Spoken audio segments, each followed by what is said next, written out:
कृष्ण तो श्रीमद् भागवत गीता आमर द्वितीय अध्याय आज आम आरंभ करने जा। तो ये द्वितीय अध्यायर प्रथम श्लोक संजय कहते धृतराष्ट्र को। तो ये आगु कौन है प्रथम अध्याय आम चर्चा करते कौन ना अर्जुन भगवान को तांकर सब युद्ध न कर कारण कही आउ शेष कौन कले ना सी हारिकी निजर धनु आ निजर गांडीव को त्याग करदे कि बसी पड़े भगवान को पाखे सरेंडर करदे कि मु युद्ध करने को चाहूना आपण ए कौन कहया कथा कहतु। तो भगवान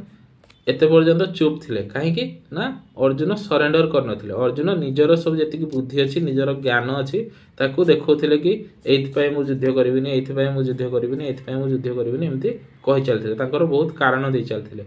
तो जेते पर्यंत आमे आम जीवन रे बहुत भक्ति न करने को कौन कौन सब कारण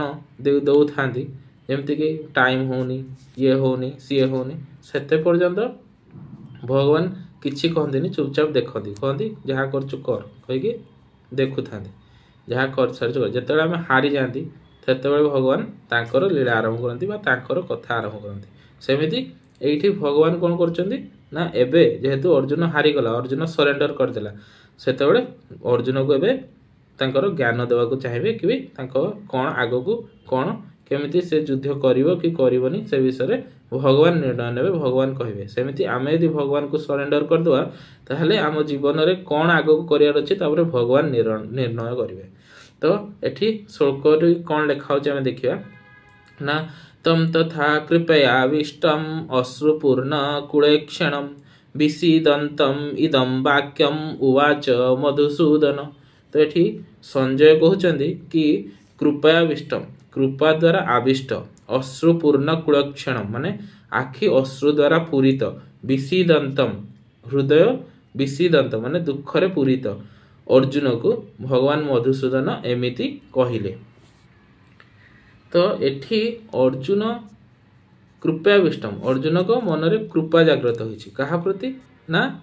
दुर्योधन आउ तांको संबंधी मानक प्रति तांको हृदय रे कृपा जागृत होइछि। आउ कहा प्रति ना निजर विषय प्रति निजर विषय भोग आसक्ति प्रति तांको मन रे कृपा जागृत होइछि कि यदि मु युद्ध कली एई माने सब मरि जिवे आउ एई मानक मरिया द्वारा कौन हो ना मते दुख हो जेहेतु तांकर भौतिक वस्तु प्रति तांको हृदय रे कृपा जागृत होइछि तेणु कौन होइछि ना से दुखी होइछन्ति तांको हृदय दुखित होइछि आउ कौन होइछि ना तांका आखिरे लुह भरी। तेणु जितेबले आम जीवन में आम भौतिक संबंधी भौतिक वस्तु भौतिक संपत्ति आउ भौतिक जिनस मान प्रति जितेबले आम हृदय में कृपा जागृत हुए जितेबले तांको प्रति आम अटैचमेंट बढ़े सेतेबले ही आम दुखी हुंती आम जीवन में दुख आसे आउ आम ता द्वारा कौन हो ना फ्यूचर रे आम आखिरे लुह बाहर आउ जितेबले आमर संबंध गुड़ाक आध्यात्मिक संबंध हुए जिते आमर कृपा आध्यात्मिक वस्तु प्रति बढ़े जितेबाला तो आमर रिलेशनशिप गुड़ाक आध्यात्मिक जिनस प्रति बढ़ से कौन हम ना आम जीवन में खुशी आसो आम आग को खुशी पाइबा। तेणु एठी अर्जुन दुखी होती कहीं ना तांकर सब भौतिक वस्तु प्रति आसक्ति बढ़ी जाइए तेणु एठी दुखी से आम जीवन में खुशी पाइबा चाहती तेणु आम आम भौतिक जिनस को त्याग करके आम आध्यात्मिक जिनस प्रति आमर आग्रह बढ़ावा दरकार। तो गोटे जिनस कृपा केतेबेले हुए धर गोटे लोक बुड़ी जाउछि तो जदि आम पहरा शिखिचंती ताहाले ही आम डेईकी जीवा ताकू बचाइबा आकू जाइकी बचाइबा चेष्टा कला यदि आम खाली ताकू बाहर न करी खाली तार ड्रेस टाक धरिकी पळै आसीबा ताहले तार कोन कृपा हबो तार से तो बुड़ीकी मरिया कथा मरियो खाली तार ड्रेसटा आम हाथ में पळै आसीबो। सेमिति ये जो जगत रे आम समस्ते बुड़ुचंती ये जो जगत रूपी सागर रे बा ए संसार रूपी सागर रे आम समस्ते बुड़ी जाउचंती। तो जेते पर्यंत आम आमको निज शरीर भावुवा आम शरीर को बंचवा को चेष्टा करथुवा तो सेते पर्यंत आमर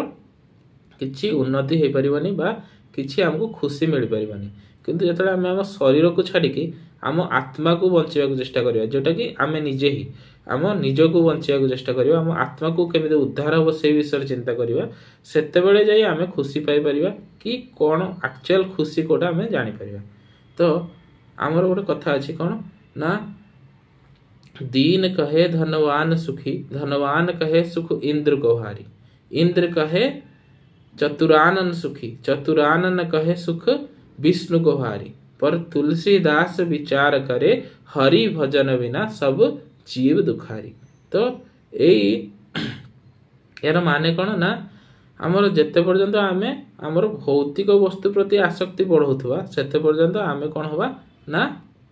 दुखी हवा। किंतु जेतବେଳେ आमे भौतिक वस्तु प्रति आसक्ति छाड़ देकी जेतବେଳେ आमे भगवान को नाम प्रति आमर आसक्ति बढ़ेवा बा भगवान को नाम को यदि आमे जप करिया जेतବେଳେ भगवान को आमे भजन करिया आरंभ करिया सेतବେଳେ आम जीवन रे खुशी बढ़ी जिवो बा आमे सबले खुशी रहबा आरंभ करिया। हरे कृष्ण।